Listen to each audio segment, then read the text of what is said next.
Kia ora, welcome to this episode in Season 5 of Recovering. I'm Frank Ritchie, minister, chaplain and radio broadcaster.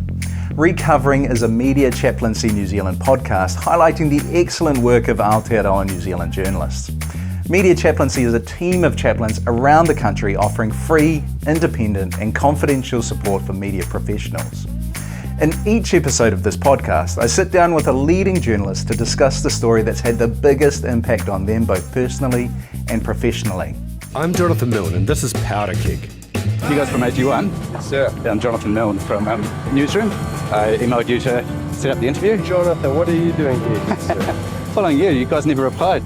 In this episode, I sat down with Jonathan Milne, Managing Editor of Newsroom Pro. He was awarded Business Journalist of the Year and winner of Best Original Podcast for his investigative piece Powder Keg at this year's Voyager Media Awards. When he's not scooping up silverware, he's covering major stories in economics, business and politics. He's highly regarded, having covered various roles at many of New Zealand's biggest media outlets. In this conversation, we cover his career, thoughts on journalism, particularly on trust in media, and we dive into his remarkable story of a Kiwi World War II veteran on a mission to find his saviours in Crete.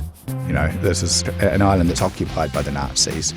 To do anything to set a foot out of line was enormously dangerous, so these people were very brave. The story highlights Jonathan's curiosity and his love of humanity. Jonathan, thanks for joining me on Recovering. It's a pleasure because I've been aware of your work for quite some time and have appreciated your thoughtfulness and approach. You've been around a long time now. You've seen a lot shift and change in media, so I'm looking forward to this conversation. Yeah, you and my mother both reading my material. Hey, recently you at the Voyagers you won Best Business Journalist. What does that award mean to you? It's a recognition of hard work. I'm not going to be too humble about it. Good. Business journalism's new to me. Previously, my background is in politics and a bit of ambulance chasing and some fairly tabloid weekend media as well. So business is something that I just kind of fell into in COVID when I was coming back from the Cook Islands and needed a job, and this came up. I've actually found it quite satisfying because it's a slightly safer place at present. And, you know, I'm not the gung-ho 30-year-old that I once was. And I've got family and kids now. And journalism and political discourse feels like a bit of a dangerous place right now. There's a lot of shouting, there's a lot of anger, there's a lot of verbal violence at the least. Business, while it sounds dry sometimes, is still about humans. It is about how people interact. And there's less heat in it, I think. People approach it a little bit more calmly, which just feels nicer than trying to engage in the cultural wars of politics at present. I'm interested to circle back to that, particularly your time in the tabloid era, what went down during that era, how things have changed. So we'll come back to some of that stuff. But just as a quick mention of the award, like you talk about not being too humble about it, which is great because I think it's good to own hard work. But I know that you posted online too about the next morning and getting a flat tire. Yeah, that literally brought me back down to earth. You know, once upon a time after the Media Awards, I would have been out partying right through the night. But this time I had to be at home and getting my youngest to hockey the next morning and got a flat tyre on the way to his hockey games. So I celebrated my award the next morning by standing on the side of the road trying to work out how to fix a flat tyre. In terms of partying through the night, I don't know how many people would have partied through the night at those awards. Those awards had a different feel about them. It was a smaller awards. I think back to last year, the whole News Hub team was sitting really close to where I was. They just don't exist as a team anymore. A celebration of some great work, but it just felt smaller and more sombre. Yeah, I think so. And it is an industry that's struggling for scale at present. A couple of generations ago, your local newspaper in a regional town, it would have the big stone edifice building, a beautiful, elegant building on the corner of the centre of town, you know, across the road from the town hall. In some towns, the local newspaper was the biggest employer. You'll remember that every town had its own radio station, and we've lost all of that scale now, and some of that's just changing technologies, changing customer demand. Some of that's our own fault, some of it through some bad strategic decisions on our part as media. In terms of scale, funding is obviously a huge part of that. And the story that we're going to touch on obviously requires some funding because you went to a particular place.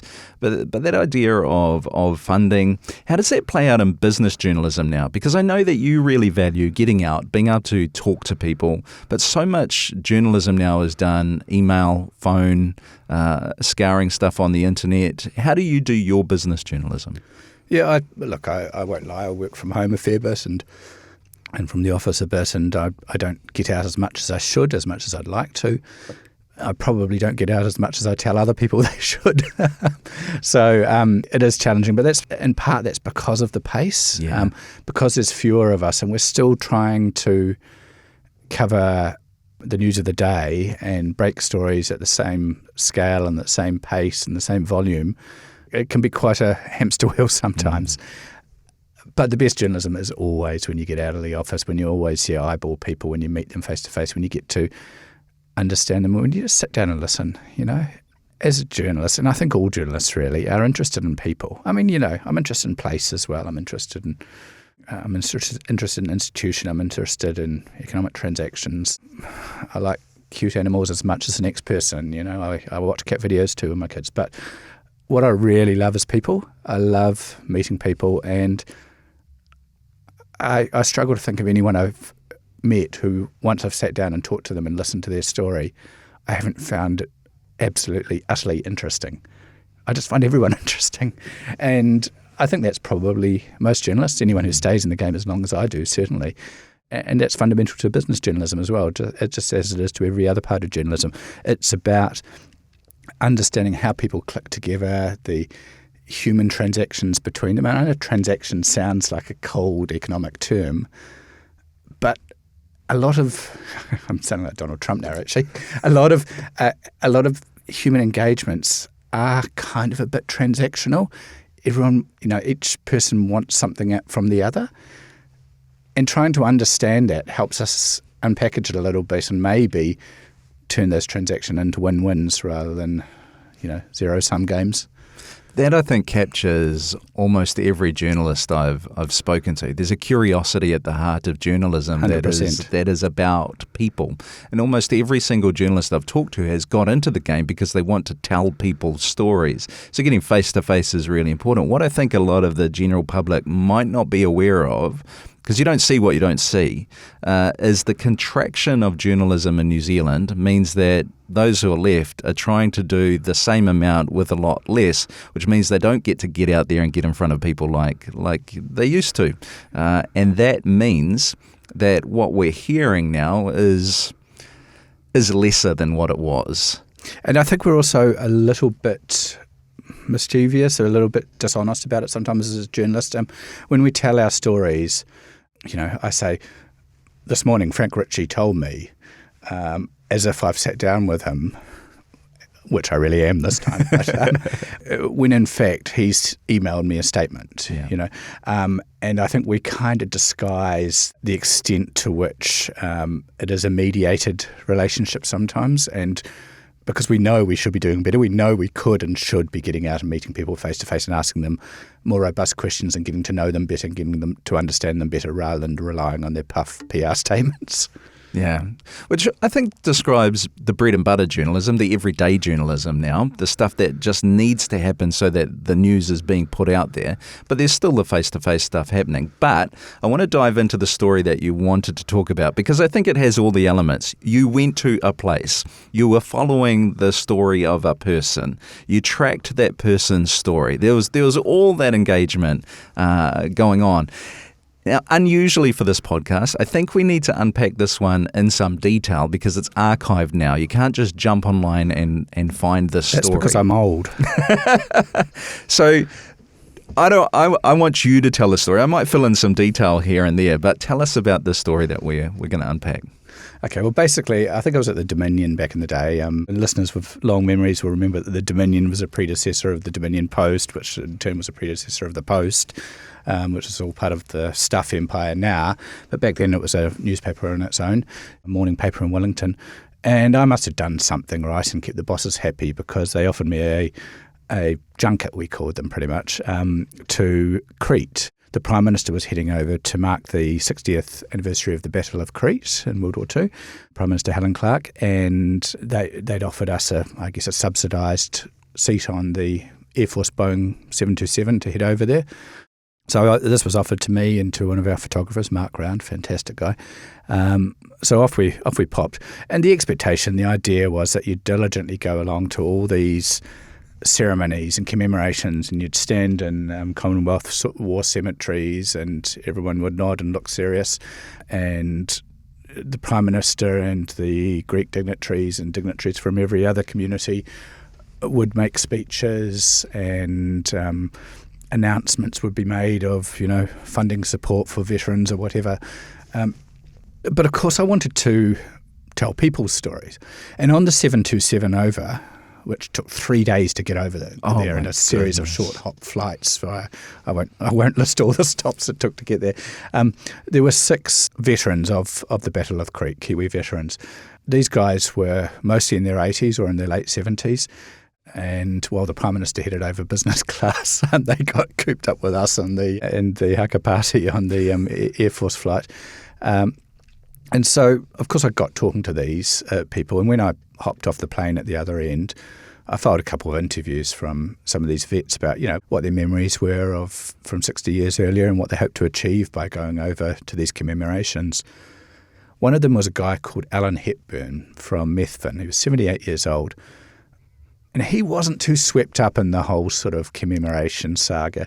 He said, look, and he showed me he had this little piece of paper in his pocket, I think in his breast pocket of his jacket, as I recall, and he pulled it out and he'd written these 2 names on it, 2 Greek names, and he said, these guys, this family, sheltered me.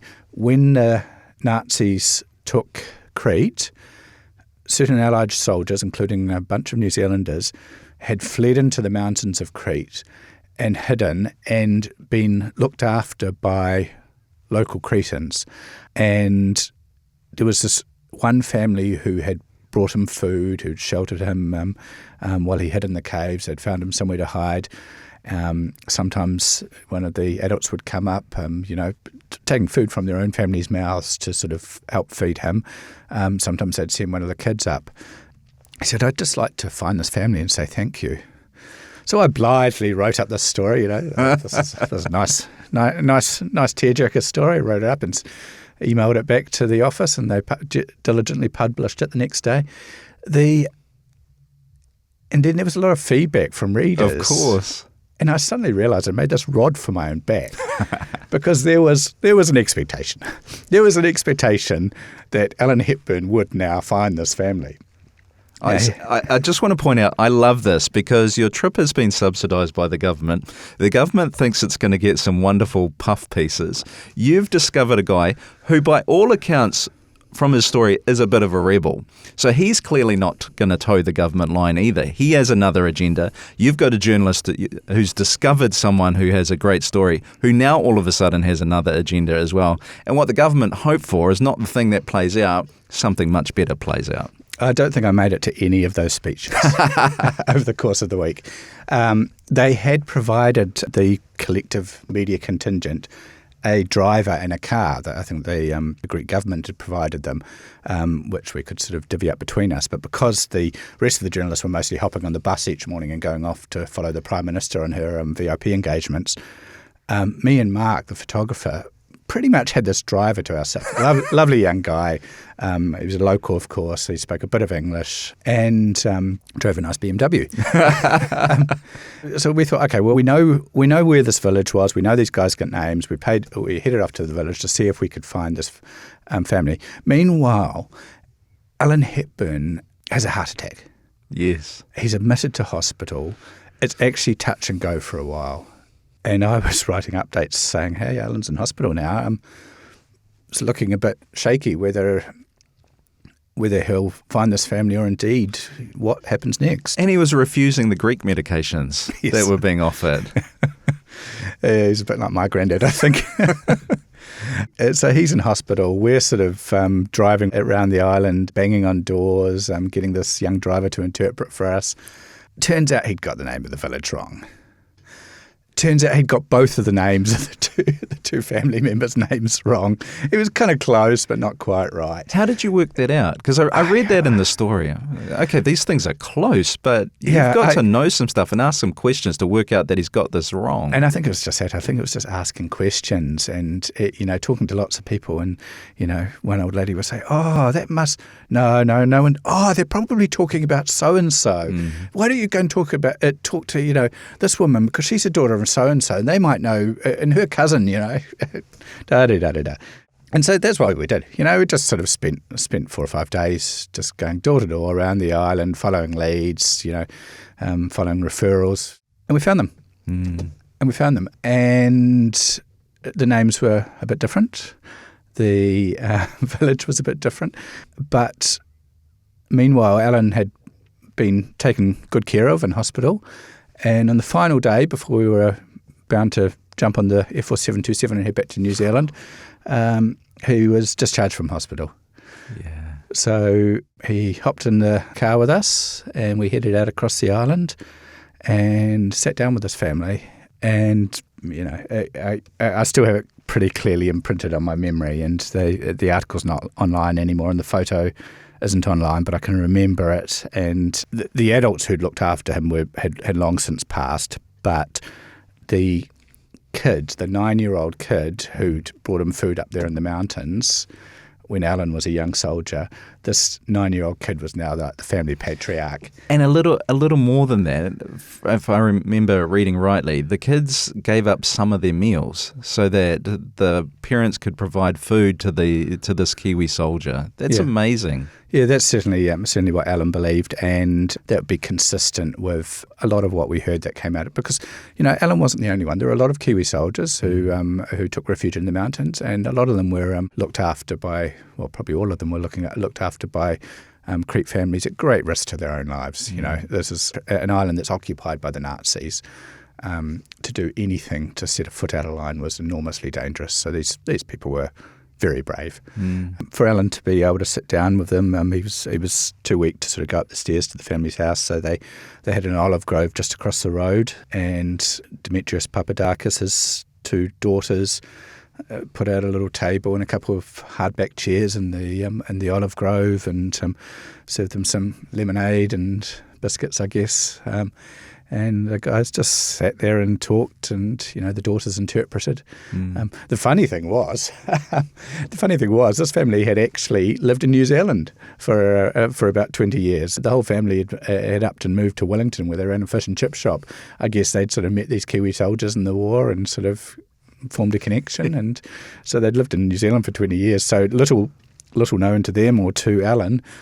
They were just a few hundred kilometres apart. He was down in Methven, they were up in Wellington. Yeah.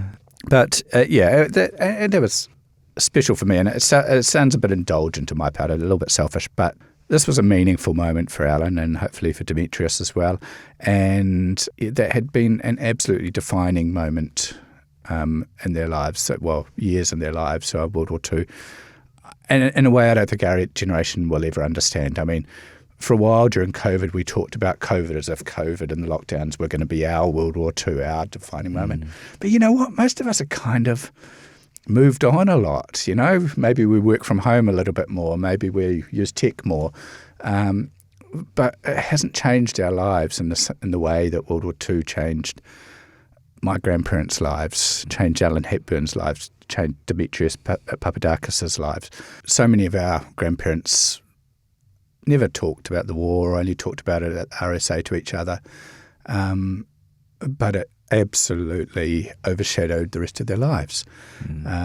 And I don't think our generation will ever entirely understand that. No, I don't think so either. And I think many families, many children grew up in the wake of the PTSD of what soldiers experienced overseas.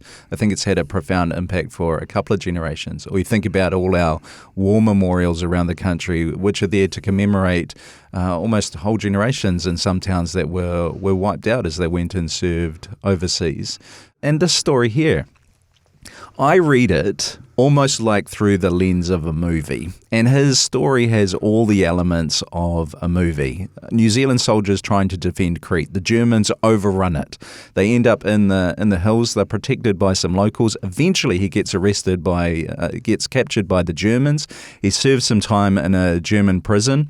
Decides that that it's boring, so decides he wants to serve in labour. And this part of the story I love. So he serves in labour, and then every time they're coming back to the camp, they pass a hotel, and he ends up bribing the soldiers to let him go into the hotel. He gets attracted to the publican's daughter, and then eventually he decides that he likes her so much, he tunnels his way out of the prison. That's a really big deal.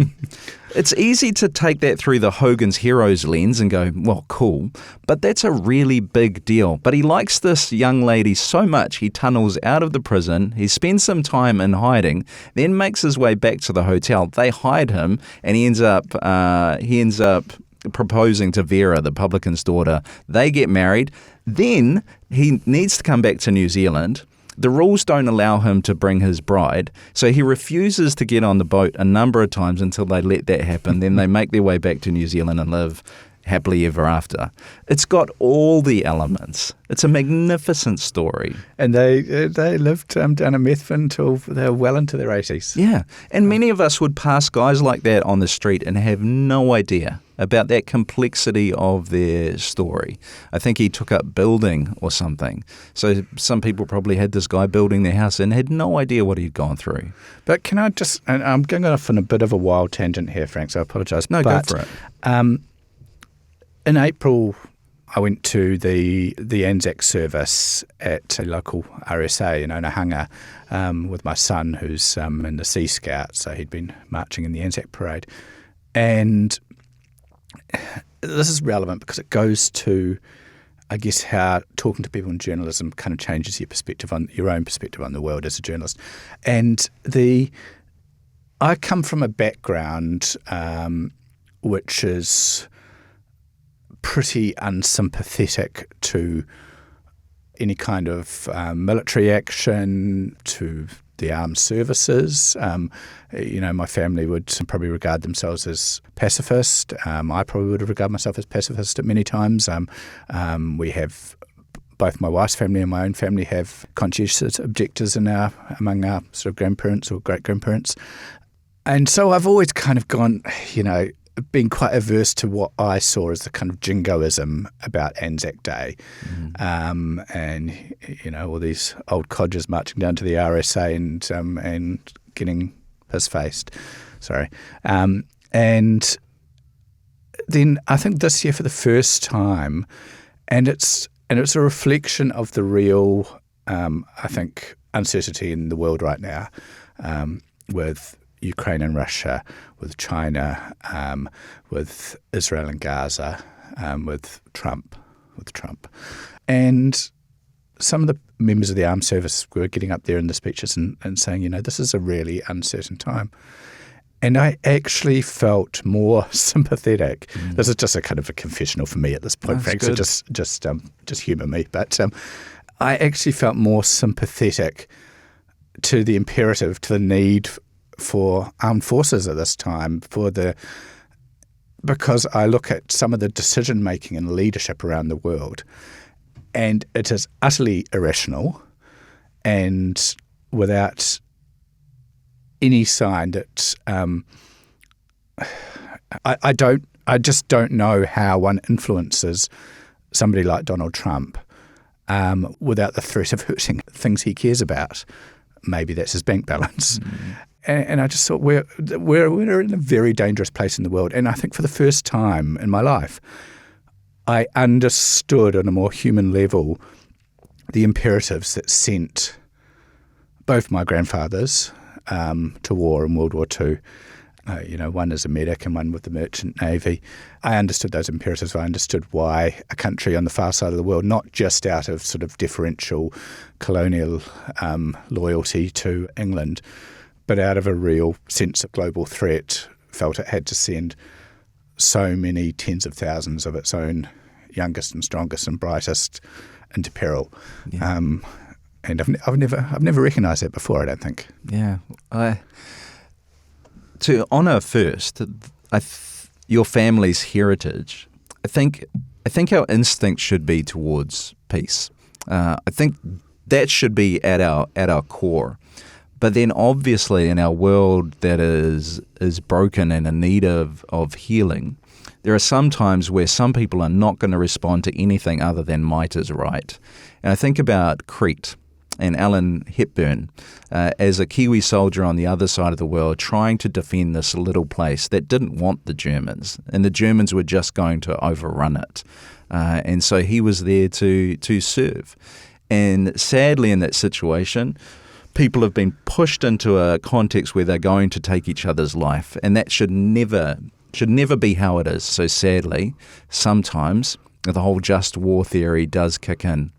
So I think your instincts are on point in both of those places that you've been. The whole peace instinct, but then seeing where the world's at the moment and going, you know what, there may be situations where just war is the only way, but we want a world where that's not the case. Yeah. We'll mull that one over. Yeah. I'm curious as to why you chose that story. When you've been around for so long now, you've done so many stories. And I think about things that you've mentioned, like being hauled before parliamentary services because they wanted to get some information on a leak. I think about your time in the Solomon Islands. So many other things that you've done. Why did you choose this story? I think it was just because of it was a small scale of it. You know, it didn't really matter to anyone apart from Alan Hepburn and Demetrius Papadakis that those two old guys met up again. It didn't change the world.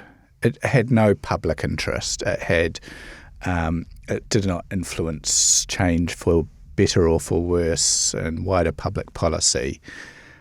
But it's just so human, and at a time when journalism struggles to engage with people and to tell people why it matters, it just felt like an important example of trying to understand people and listen to what they cared about. Mm-hmm. Let's talk about that a little bit, because one of the things that I was struck by at the Voyages, as someone who cares about the industry, has chosen to serve the industry through chaplaincy, and sees some of the best side of the industry. What I loved about the Voyages was I think you can see what the media cares about. You see someone like Indira Stewart and her winning her award for Children of Prisoners. Yeah, Children of Prisoners. And I get the sense that this is largely what the media feels it is and what it's about and what it loves. But then I see the public and what the public sees and what the public thinks the media is, which is the controversy of politics, that stuff that you're not wanting to dive into now, understandably. The public sees the cut and thrust. It sees the clickbait headlines. It sees all of the controversy, and in its mind, it's all the back and forth about politics more than it is about what, say, Indira has done with that, or this story here that you did with Alan Hepburn. I feel like there's a strong disconnect there, and I don't know how to fix that. I think part of the challenge is we're a business, we're businesses, we're an industry. We have to be financially sustainable, and that's good for us. It's good for New Zealand, I hope.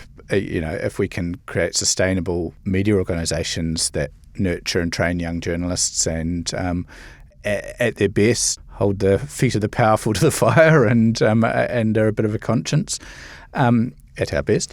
So I think it's really important that we have sustainable media organisations, and that includes big media organisations, not just smaller ones like Newsroom where I work. But to do that, you do have to strike a bit of a, I don't know, maybe it's a deal with the devil, in that you've got to do the stuff that sells in order to cross-subsidise the stuff that you think is important, the stuff that you believe in, the stuff that, may not have the same mass market appeal, but will help right wrongs, get justice for people who may not have a voice. And so we we do the fast and easy journalism sometimes as a way to make time and money to do the stuff that we really care about. And I think what you see reflected in the Voyage is probably some of that journalism that we care about. You mentioned Indira Stewart and Children of Prisoners. Another one I gave a shout out to from the stage was Lisa Tauma and Myths and Maidens, the Herald's Whenua Project. These are really good pieces of journalism. And for those who are cynical about the commercial imperatives of big media, those all had some support from big media to various degrees. And, they in themselves probably weren't particularly profitable. I could be wrong. But I know my big podcast project last year probably, if we got deep into the nitty-gritty of the finances, probably didn't make any money. But it felt like it was good journalism and satisfying journalism, and was holding people to account and getting a degree of justice for people who, whose voices have been taken from them. So, it's a difficult balancing act. And I'll just point out here, since you mentioned it, that it's a podcast that is well worth listening to. So if people want to find the podcast that we're talking about, you're looking for Delve's Powder Keg. Yeah. Thank you. Yeah, you're very, very welcome. Partly because I think it's worth listening to because I think we need to second guess some of the commercialism around supplements, and to take to task something as big as AG1 got, I think was magnificent. So billion dollar company. Yeah, just the scientific merits of it were unproven. The potential risks to it, health risks to it. I mean, we discovered all kinds of complaints to the Food and Drug Administration of harm to people, of liver harm to users.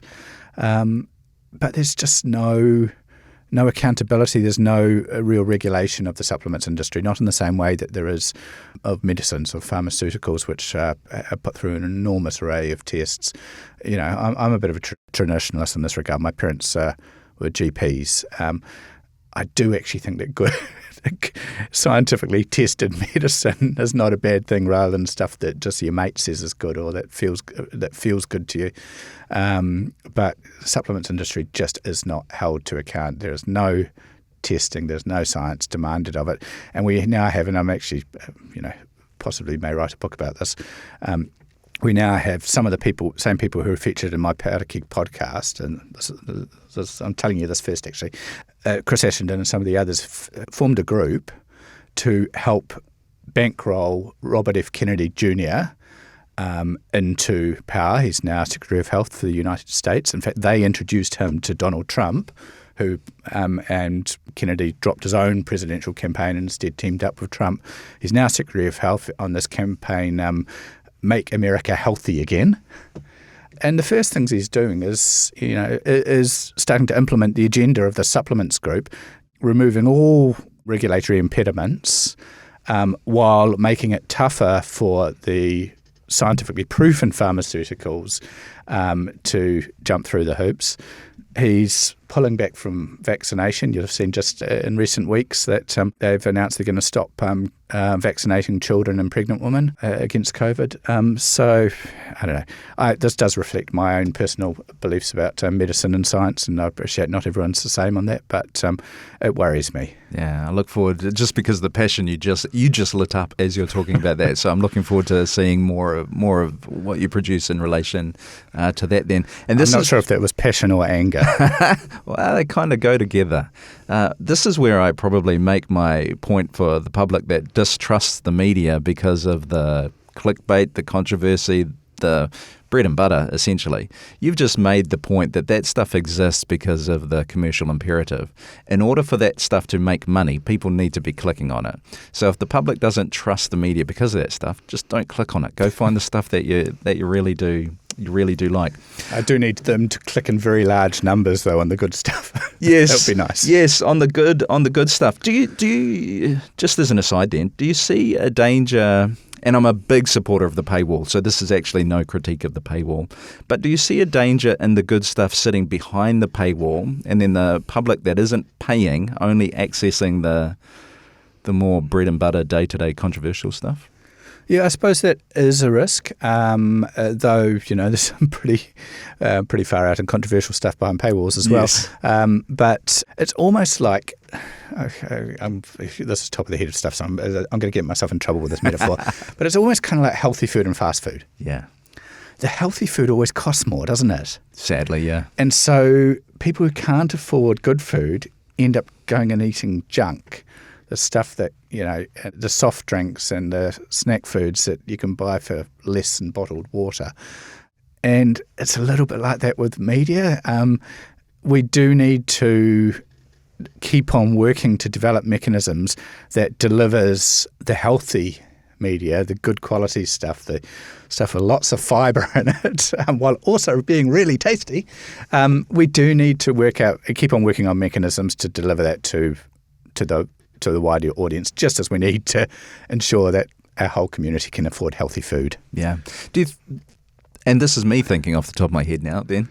Do you think, therefore, that, and I'll just say it, I think print, therefore, still has a really big part to play. It's not newsroom, but some of the bigger entities, I think they need to keep the print going, because print can be accessed by people who can't afford to pay for what's behind the wall.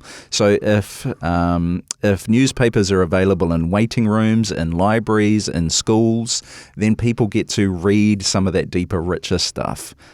Because it's there in print, magazines, long-form articles as well. So print, therefore, I think, has a place just to make sure that everybody's able to access it. Yeah, look, I could probably interrogate and argue with you about that.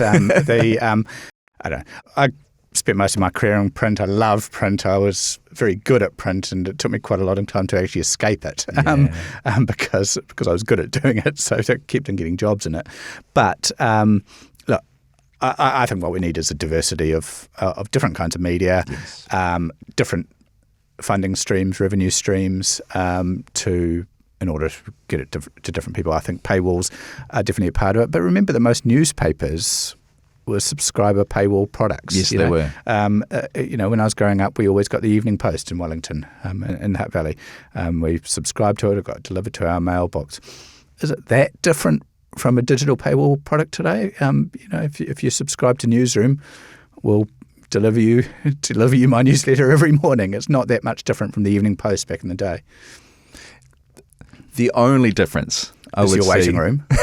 is the ability to pass the physical product on. And again, I'm a big supporter of the paywall, and I'm a big supporter, as you just said, of the diversity. I think that's the ultimate need. So you have a newsroom that fits a niche, a way of being, and an existence that is going to serve a particular group that aren't going to be served by a print newspaper. But that diversity, I think, I see a strong place for print still. Yeah, I don't celebrate it, but I would say that my subscriber newsletter also gets passed on, just like those newspapers do. Yeah, you'd be able to see those figures in a way that I can't, which is good. So yeah, there's a few people who aren't paying for their product, and we're as long as it's within reason, we can sustain that. Yeah, good. Talking about the print era, you've been through some times where just the nature of journalism and what gets put out has changed. You mentioned really early on that tabloid era. You were a part of that. What was that like for you? Yeah, I mean, quickly backtracking, and I won't spend too much time on this, but way back in 1997 when I was at journalism school, and Princess Diana died in a tunnel under Paris, pursued by a bunch of paparazzi on motor scooters.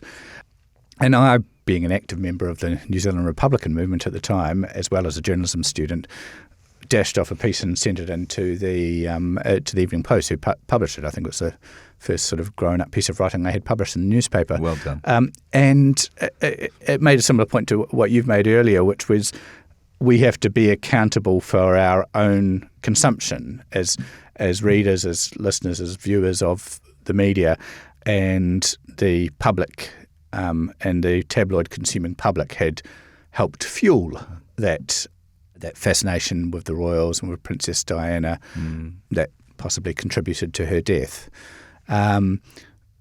Now, I probably let the media a little bit too much off the hook back then, because I think actually we also have to play a role of leadership. I don't think it's good enough for us to say, well, the public demands it, so we will deliver it. We have to apply a greater degree of conscience in that. We have to say, well, we're going to offer you journalism that we think is important, and there is some journalism we're not going to give you because we think it's crap. But over subsequent years, certainly I worked through the Dominion Post, Sunday Star Times, the Herald on Sunday, particularly at the Herald on Sunday. I also worked at the Sunday Times in the UK. Herald on Sunday was, probably the peak of New Zealand tabloid media, I think. There was, I don't know, maybe Truth in the 70s as well was pretty out there. But we had our social pages, our spy social pages, our Guess Who Don't Sue column. And, we were pretty prurient in some regards. I've subsequently got to know Ali Moore, and this is her story to tell, not mine, but I would commend people to read her memoir, in which she talks about her experience of being outed by the Herald on Sunday. That was when I was working there. Mm. There's a bunch of stuff there I'm not proud of. Some of it I'm not even going to recount, sorry, because because it doesn't bear to be aired again. Nothing criminal, nothing unethical, but just intrusive. Yeah. Intrusive and harmful to people.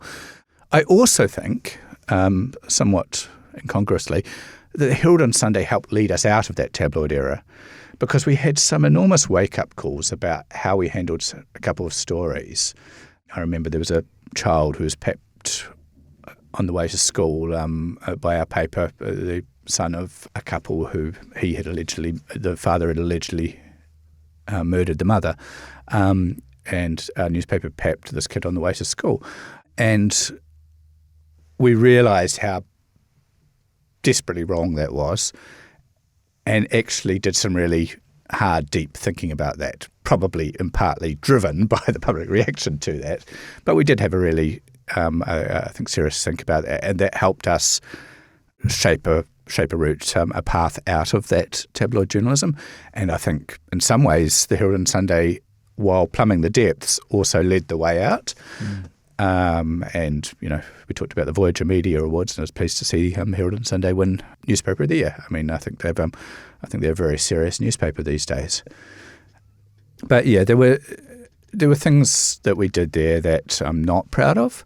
There are things I'm very proud of that I was nonetheless condemned for. There's a couple of stories where we just make mistakes, and I can think of a couple of stories I've written over the years, mostly earlier in my career, where I've gone back sometimes many years later and apologised to one of the protagonists in that story. I said, you know what? I thought it was the right story to write at the time, but I don't think it was the right story now. And I appreciate it hurt you. I don't think it was necessary. I don't think it was in the public interest, and I'm sorry. And I've said that face to face to a few people, and they've been very gracious. Wow. Which is generous of them. Yeah, I think that's really important for people to hear. It's important for the public to hear.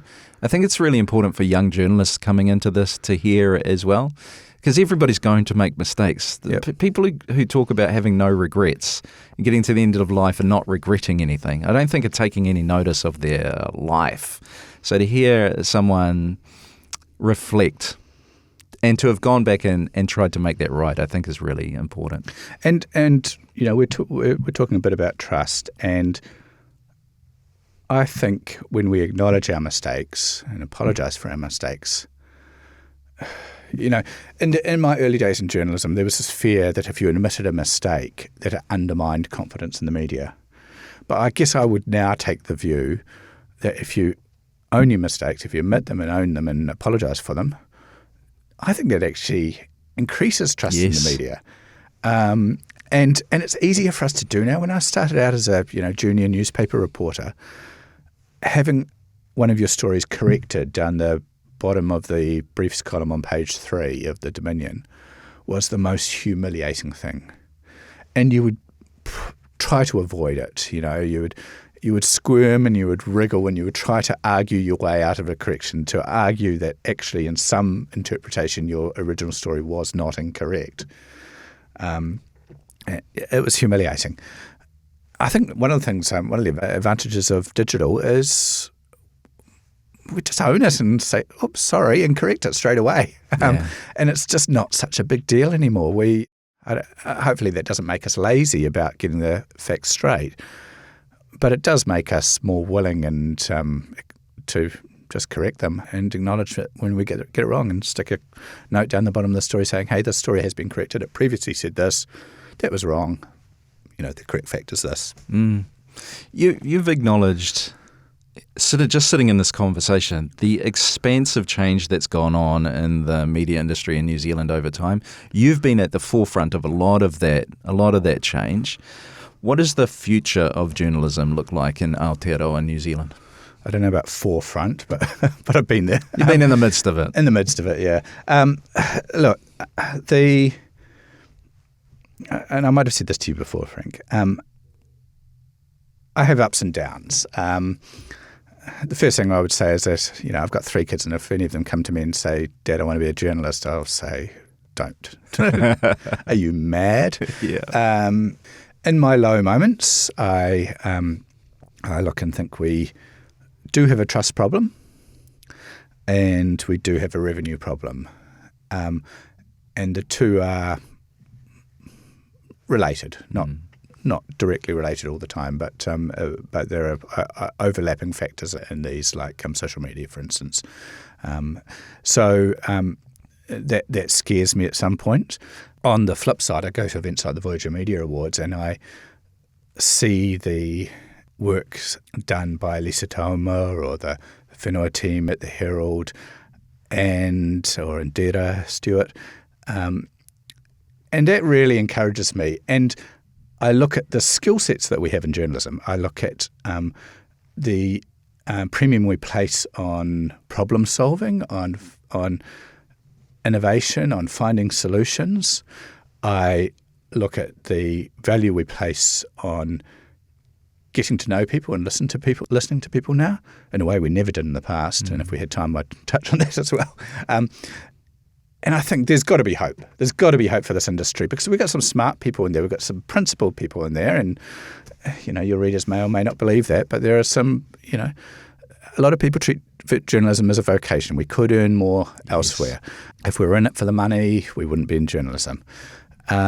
We do actually believe that we can be constructive and critical consciences for ourselves and our communities. So I like to believe that those people between us, working with our listeners and our readers, can actually find some ways through both the trust problem and the revenue problem. I won't pretend to be an expert on the revenue side beyond saying we need to try lots of different stuff.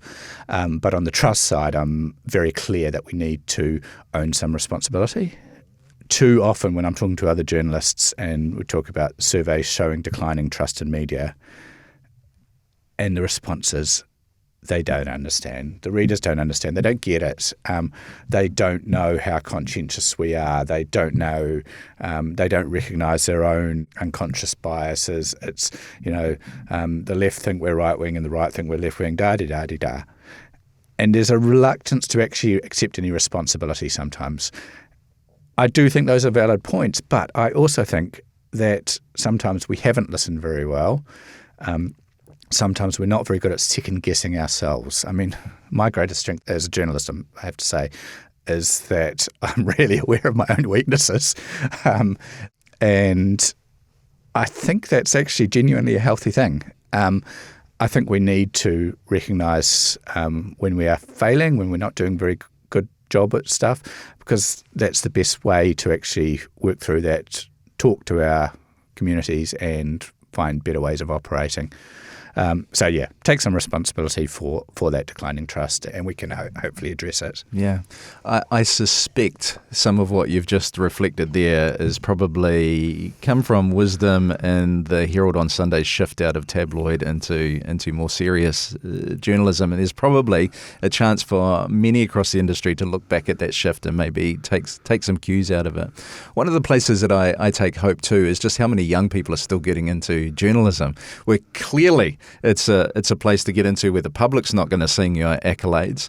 Your job security is going to be low. There isn't a lot of money in it. So the fact that we've got young people coming into the industry with it as it is at this current point, I think bodes well for the future as well. I want to close, Jonathan, by saying thank you. I sit here with a deep respect for you and the time that you've done and the honesty in your reflection. I want to thank you for telling Alan Hepburn's story as you did, for going down that line where you could have just gone with the junket of sticking around the Prime Minister, but instead you went and told a human being's story. I want to thank you for the lessons that you've learned, for the curiosity that you still hold, for the respect for people that you obviously still have. It is an honour to still have you in the industry doing what you're doing, so thank you. Oh, thank you. That's very kind. We do this again in 20 years' time? Yeah, we should. Ngā mihi nui, Jonathan. Thank you so much for taking the time to sit down with me. Thanks to Radio New Zealand for hosting this series, and thanks to you for giving some of your precious time to listen. And a big shout out to Mallory Carey and Josh Couch for producing this episode of Recovering.